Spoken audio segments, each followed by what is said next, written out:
স্বপ্নের মধ্যে বলতেছে যাকে আমি গরু কইছিলাম, যার বাড়ি আমি খাবার খেয়েছিলাম, সেদিকে জাহান্নামের দিকে রওনা দিয়েছে। এখন ওই বৃদ্ধ বলে, কিরে তুই না আমার বাড়ি খাবার খেয়েছিলি, তুই আবার কেন কোথায় যাস? বলে আমি জান্নাতে যাই। ওই তালেবুল ইলম ডাক দিয়ে বলে, ভাই হে আমার দাদা, ছোট্ট মানুষ মুরব্বী বাবাজিকে বলতেছে, দাদা তুমি তো জাহান্নামের দিকে রওনা দিয়েছো, তোমার বাড়ি তো আমি খাবার খেয়েছি, এক বেলা তোমার, দুই বেলা তোমার বাড়ি আমার খাবার খেয়েছি। হে বাবা, হে আমার দাদা, তোমাকে জান্নাতে না নিয়ে আমি জান্নাতের মধ্যে যাব না। আশরাফ আলী থানভী রহমাতুল্লাহি আলাইহি তিনার কিতাবের মধ্যে লেখছে, ছোট্ট একটা মাদ্রাসা করেছে গ্রামের মধ্যে, সেখানে বোর্ডিং এর কোনো ব্যবস্থা নাই, কোনো বোর্ডিং এর ব্যবস্থা নাই, সেখানে গ্রামে গ্রামে লজিং খায়।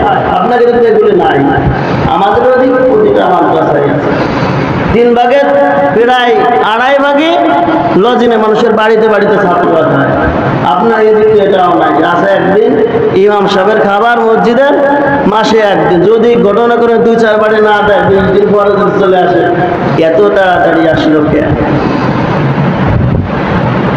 ওই আশরাফ আলী থানভী রহমাতুল্লাহ আলাইহি তিনার কিতাবে লেখছেন, ছোট্ট একটা নাবালেগ বাচ্চাকে লজিন রাখছে এক মুরব্বী, বাড়ি গিয়ে বলছে, তুমি ছোট্ট বাচ্চা, তোমার খাবার আনা, তোমার যে খাবার লাগবে না, 3 বেলা তোমার খাবার আমি মাদ্রাসায় পৌঁছে দেব। ঘটনাক্রমে প্রতিটা দিন দেয়। একদিন ওই বাড়ির মহিলা অসুস্থ হয়ে পড়েছে, খাবার পাক করতে একটু লেট হয়ে গেছে, খাবার আনতে একটু লেট হয়ে গেছে। এখন এক ভাই আর এক ভাই ছাত্র ভাইকে বলতেছে, কিরে তোর গরু তো এখনো খাবার নিয়ে আসলো না। কি বলছে? তোর গরু তো খাবার নিয়ে এখনো আসলো না। এই কথা মুরব্বী শুনে ফেলেছে। এখন মিজাজ, কিরে এত কষ্ট করে আমি খাবার তোকে খাওয়াই, আর তুই আমাকে গরু বললি? মুরব্বীর মন খারাপ হয়ে গেছে। ও মুরব্বী বাড়ি গিয়ে বলছে, আমি আর ওই ছাত্রকে খাবার খাওয়াইব না। রাগান্বিত হয়ে গেছে। আমি প্রতিদিন খাবার নিয়ে নিজে যাই খাওয়াই, এরপরে এবার নিয়ে আসি, প্লেট থাল বাটিও তাকে ধোয়ার দেই না, হাতটা ধোয়ার পরে প্লেটগুলি গুছাই আমি বাড়িতে নিয়ে আসি। আমাকে গরু বলছে খাবার দেব না।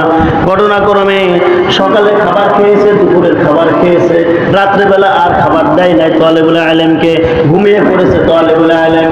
ওই যুবক, ওই বৃদ্ধ বাবাজি ঘুমিয়ে পড়েছে।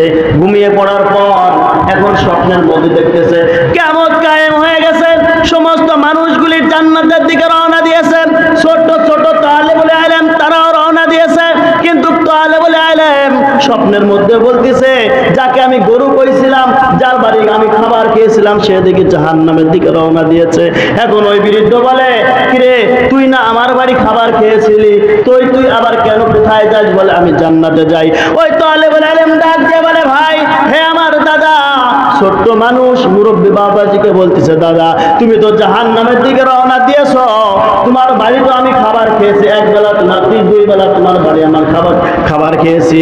হে বাবা, হে আমার দাদা, তোমাকে জান্নাতে না নিয়ে আমি জান্নাতের মধ্যে যাব না। এসে আশরাফ আলী থানভী রহমাতুল্লাহ আলাইহি তিনার কিতাবের মধ্যে লেখছে, হঠাৎ ঘুম ভেঙে গেছে। ঘুম ভেঙে যাওয়ার পর ওই বৃদ্ধ বাবাজি তার স্ত্রীকে ডাক দিয়ে বলতেছে, তালেবুল ইলমকে রাত্রেবেলা আমি খাবার দেই নাই, আমি তো স্বপ্নে অনেক কিছু দেখেছি, তবে ভোর হওয়ার সাথে সাথেই আবার খাবারটা পাক কইরা দিবা, আমি তালেবুল ইলমকে আমি খাবারটা খাওয়াইয়া আসবো। দেখেন, তালেবুল ইলমদেরকে আমি আপনি ভালো জানি না, শয়তানি করে, কাপড় চোপড় ধোয় না, মাদ্রাসা নোংরা করে রাখে, মসজিদটা নোংরা করে রাখে।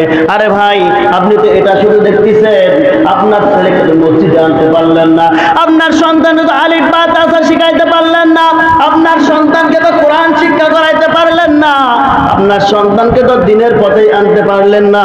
আর ছোট্ট ছোট্ট বাচ্চারা আলহামদুলিল্লাহ সূরা পড়ে, আলিফ লাম মিম পড়ে, কত কোরআন শরীফ তেলাওয়াত করতেছে। এই কোরআন শরীফ তেলাওয়াতের কারণে আপনার মহল্লার বাবাজির সমস্ত কবরে আযাবকে আল্লাহ হয়তো মাফ করে দিচ্ছেন।